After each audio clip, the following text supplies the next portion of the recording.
ዓለም ለልመናና ለተማጽኖ ቦታ የላትም። የምትሰግደው ለውስጣዊ ጥንካሬና ለጽናት ብቻ ነው። ችላ የሚሏችሁን ሰዎች ለማስደሰት መሮጣችሁ ዋጋችሁን ያወርደዋል። ዋጋችሁ ከፍ የሚለው ራሳችሁን መግዛት ስትጀምሩ ነው።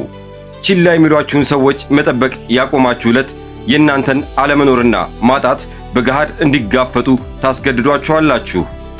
አንዳንዴ በዝምታችሁ ውስጥ የሚፈጠረው ባዶነት ከሺህ ቃላት በላይ ስለ ክብራችሁ ይናገራል። ይህንን እውነት በጥንቃቄ አዳምጡ። በዙሪያችሁ በሚከናወኑ ክስተቶች ላይ ሳይሆን በራሳችሁ አስተሳሰብ ላይ ሙሉ የበላይነት አላችሁ። ትርጉሙ ግልጽ ነው። የሰዎችን ባህሪ መቆጣጠር አትችሉም።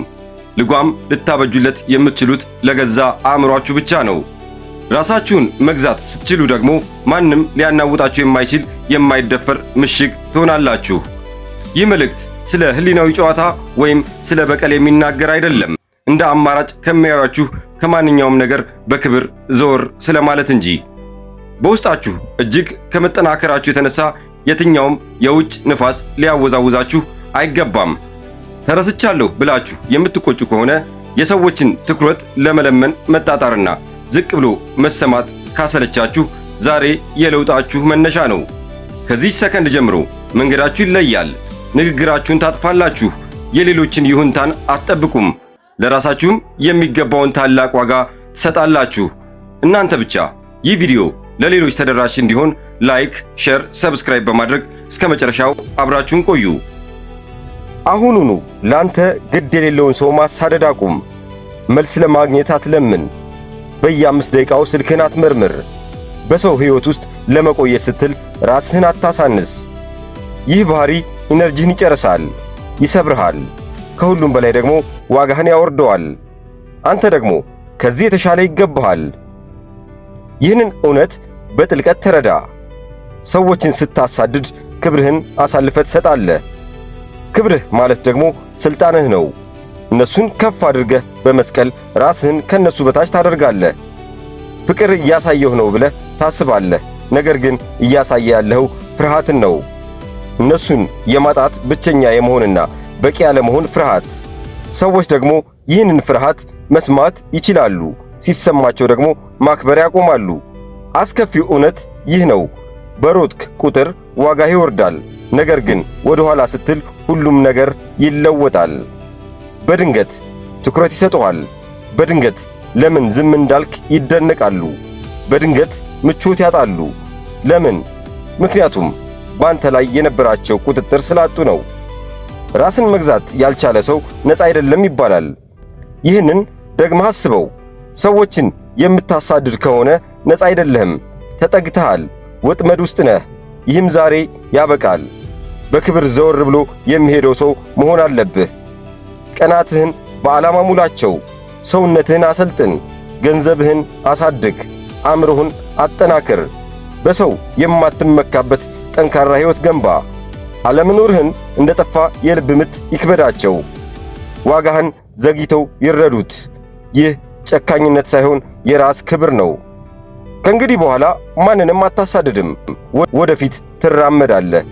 ከፈለጉህ እስከ እኩለ መንገድ ይመጣሉ።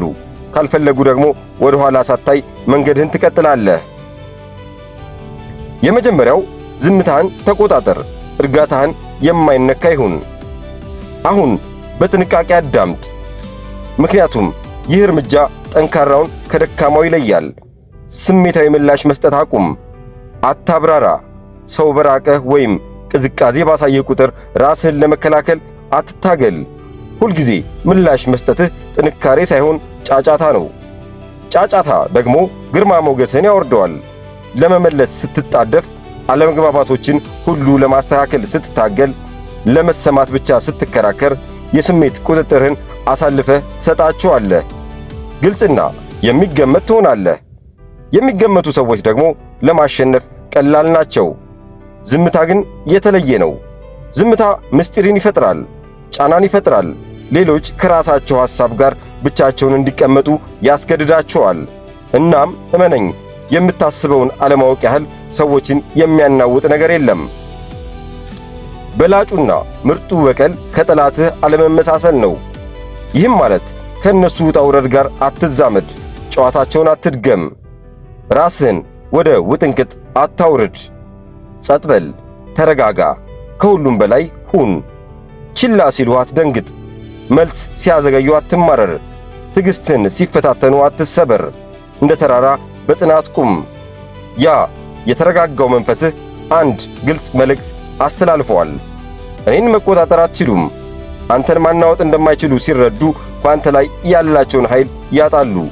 ሳትዋጋ የምታሸንፍበት ክብረ ነፃነትን የምትጠብቅበት መንገድ ይህ ነው። ያንን ኃይል ወደ እድገት ምራው። ብዙ አንብብ። በጠንካራ ሁኔታ ሰልጥን። በጥልቀት ትኩረት ስጥ። አእምሮህን እንደ ጥሩ ጋሻ የሚያጠነክር ዲሲፕሊን ገንባ። ጸጥተኛ ሆነህ መገኘትህ ከማንኛውም ንግግር በላይ ድምፁ ጎልቶ እንዲሰማ አድርግ። እንዲደነቁ አድርግ። እንዲጠራጠሩ አድርግ። ርቀቱን እንዲሰማቸው አድርግ። አነስ አድርገህ ምላሽ ለመስጠትና ብዙ ለማስተዋል ራስህን እዘዝ። ጥንካሬ በጩኸት አይደለም፣ ጥንካሬ በጽናት ነው። አሁኑኑ ይህንን እውነት በአስተያየት መስጫው ላይ ጻፈው። ዝምታዬ ጥንካሬ ነው። ሁለተኛው ደግሞ ዋጋህን ገንባ። መጠየቅ በማይችሉበት ደረጃ ቢዚ እንደሆንክ አሳያቸው።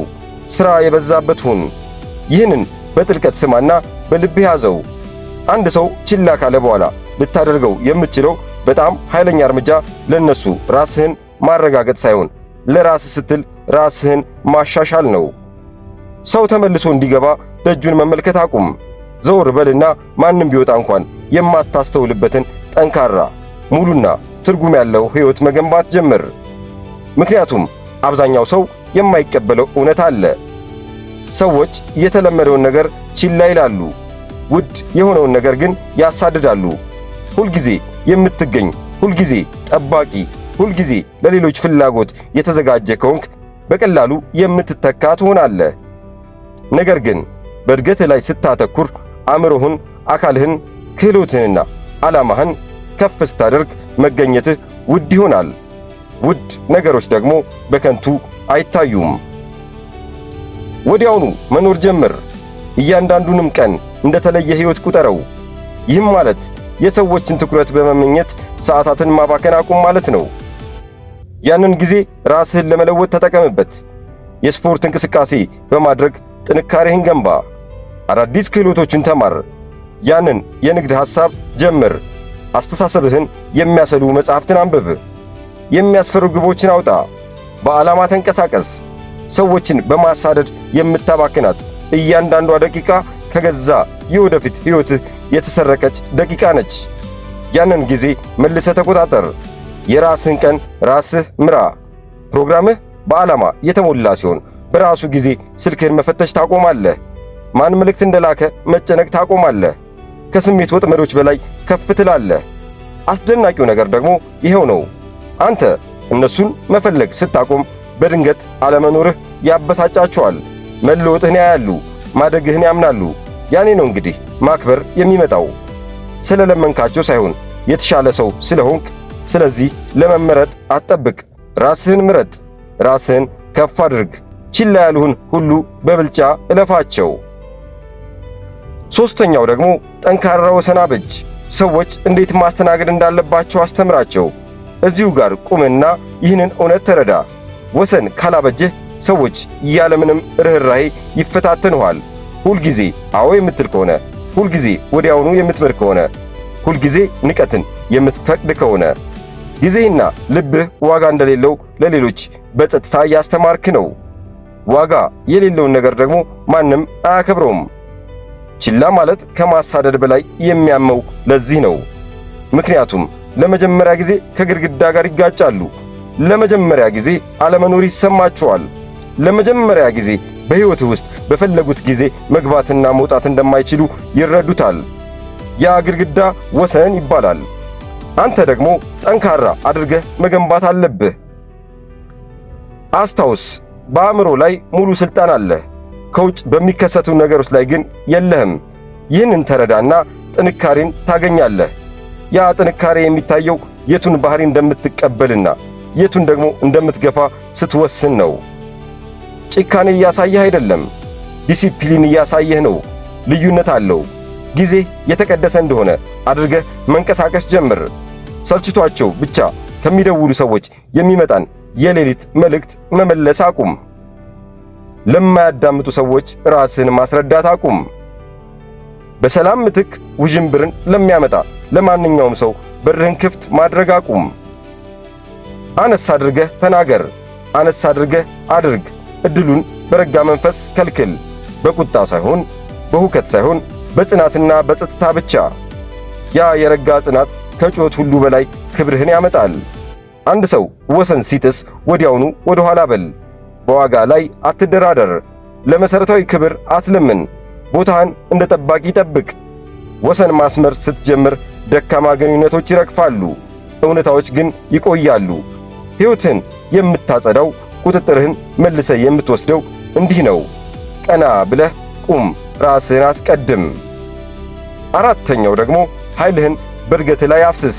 ስኬትህን የምላሽ አካል አድርገው። በጥንቃቄ አዳምጥና ይህንን በቁም ነገር ያዘው። ትልቁ በቀል